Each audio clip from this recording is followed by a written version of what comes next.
He used to watch me sleep like I was his whole world. Now I wake up wondering what he sees when he looks at me. Our mornings should to feel like love songs.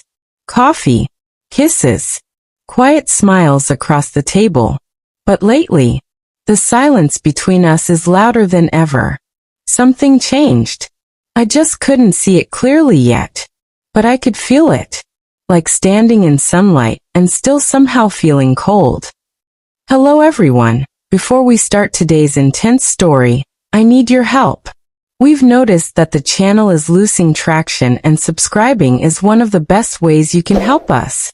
It's quick, free, and allows us to continue bringing you great content.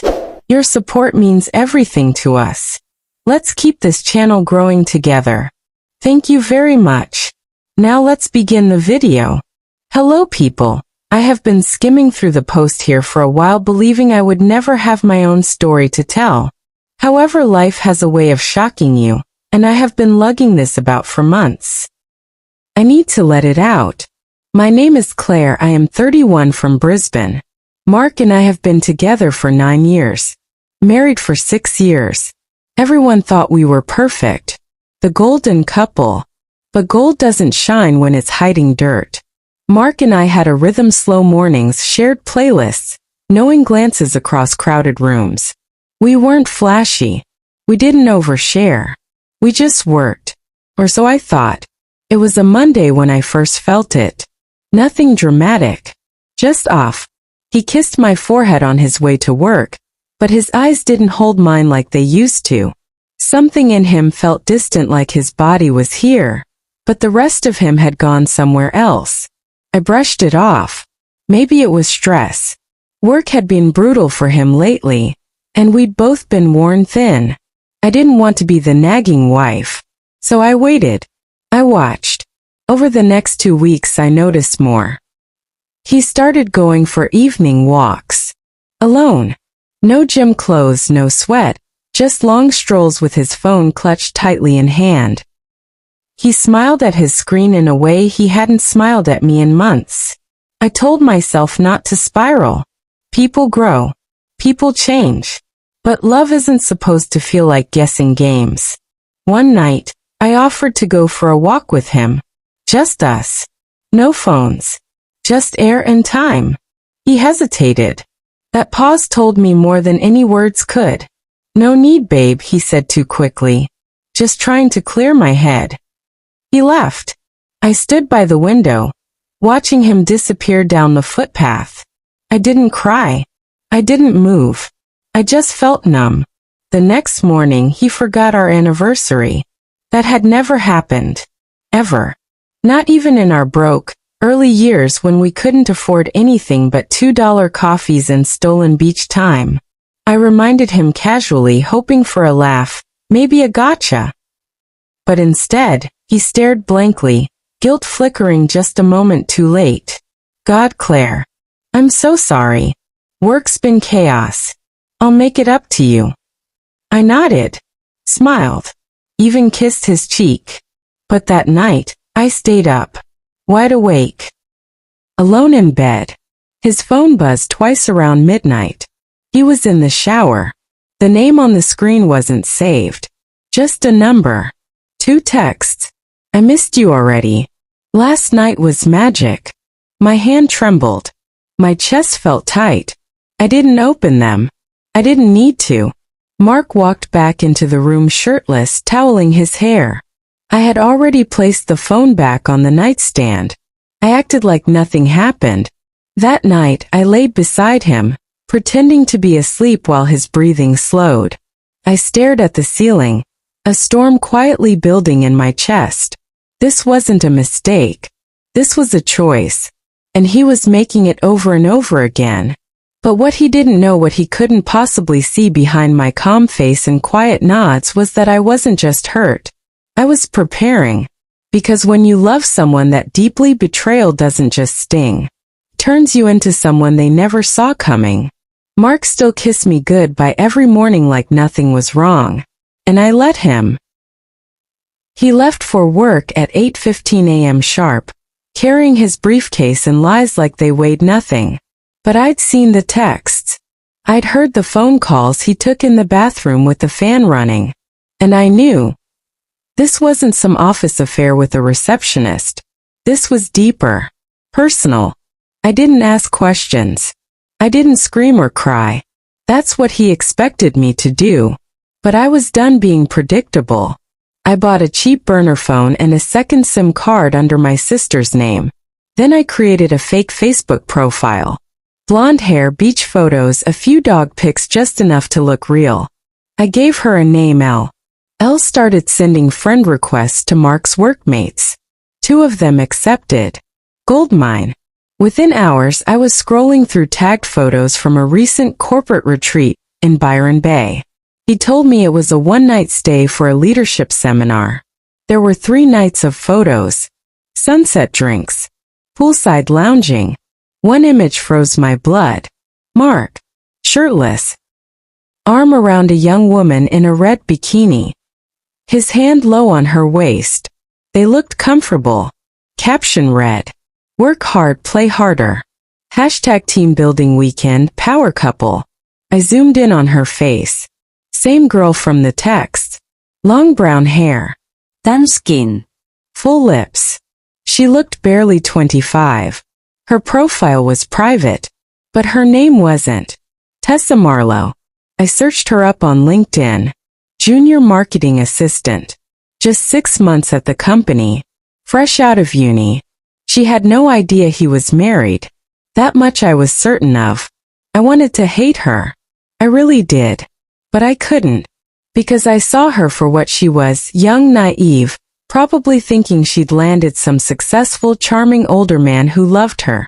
The same man who slipped his wedding ring into his coat pocket before leaving our home every day. I wasn't just angry anymore. I was calm. And that terrified me. Because calm meant clarity. I knew his birthday was coming. A big one. 40. He'd insisted on a private dinner, something just for us. But I had already booked a venue. Invited his closest friends, colleagues, and even his mother. He thought I didn't remember his birthday. He thought I was clueless. That night, as he slept beside me, I typed up a short email and scheduled it to send from Elle's account to his work inbox the morning after the party. Subject: You may want to check the slideshow your wife made for your birthday. I uploaded all the photos him and Tessa at Byron Bay, the text side screenshotted, and even the CCTV footage I requested from the cafe, where they had brunch last Thursday. Yes, I went that far. The owner knew me from years back. One favor. No questions. I watched Mark sleep, one arm draped over his chest like he was the same man I married. But I knew better now. And I smiled. Because when you build your lies like a house of cards, it only takes one steady breath to bring the whole thing crashing down. And I was that breath. The venue shimmered with gold. Mark's private birthday dinner had become a surprise party for 40 guests carefully planned by the woman he underestimated the most. Me. As he walked in, the room erupted. Surprise! He blinked, stunned. A confused smile spread across his face. "You did all this?" he whispered, pulling me into a tight hug. "I thought you forgot." I smiled softly. "I could never forget you, Mark." And I meant it. Because I had remembered everything. Every lie. Every late night at the office. Every whispered text he thought I never saw. The music faded. Glasses clinked. Everyone gathered for a little trip down memory lane. I connected the USB to the projector and dimmed the lights. The slideshow began with innocent nostalgia, his baby photos, a few embarrassing teenage ones, our wedding day. The crowd laughed. Mark looked proud. Then the screen shifted. Photo: Mark in Byron Bay, arm around a woman in a red bikini. Her face close. His hand far too low. Laughter faded into silence. Then, screenshots of messages. "Last night was magic, I missed your body on mine." Mark froze. His friends turned toward him. One man muttered, "What the hell, mate?" Slide after slide. the brunch photos from the cafe, the beachside selfie with Tessa, a close-up of the ring finger he had intentionally left bare. Tessa was in the crowd. I had invited her under the fake name Chloe using Elle's account. She thought she was attending a new client's event. Now she stared at the screen in horror. "You told me she was your ex," she whispered aloud. Mark's face drained. He opened his mouth to speak, but words failed. I stepped up to the mic, calm, poised. "I didn't do this to shame anyone," I said. "I did it because truth matters. And for too long, I let lies sit quietly in my home." Everyone was staring at him now, not me. Mark stumbled forward, voice cracking. "Claire, please, we can fix this." I raised a hand. "No, Mark. You already fixed it. With her. In secret." Again and again. Gasps. His mother covered her mouth. I turned to Tessa. "You didn't know. I don't blame you. You were lied to just like I was." Tessa's eyes welled up. She looked down, ashamed. The mic clicked off. Picked up my purse. My heels echoed as I walked toward the door. Mark tried to follow. "Claire, don't walk away like this. Please." I turned to him one last time. "I'm not walking away. I'm leaving with my dignity." Outside, the air was cool, crisp. The sky above Sydney glittered like nothing had ever gone wrong. I got into my car and drove. No tears. No breakdown. Just peace. 2 weeks later, the divorce papers were signed. Tessa messaged me she was pregnant. I wished her well, it wasn't her fault. Mark tried to call. Once. Left a voicemail I never listened to. You see, love doesn't end overnight. But respect?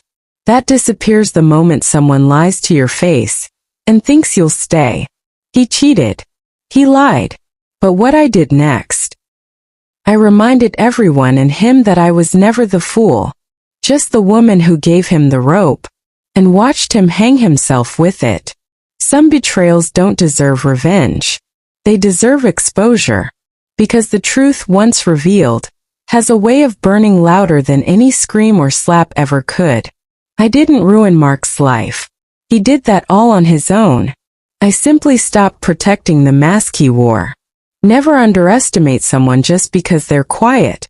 The ones who suffer in silence often come back the strongest and sometimes the loudest. Have you ever been betrayed and had to choose between staying silent or speaking out? Share your thoughts and your stories in the comments below. We read every single one and your voice matters here. Please don't forget to like, subscribe, and hit the bell icon if this story moved you. More true, emotional stories coming every day.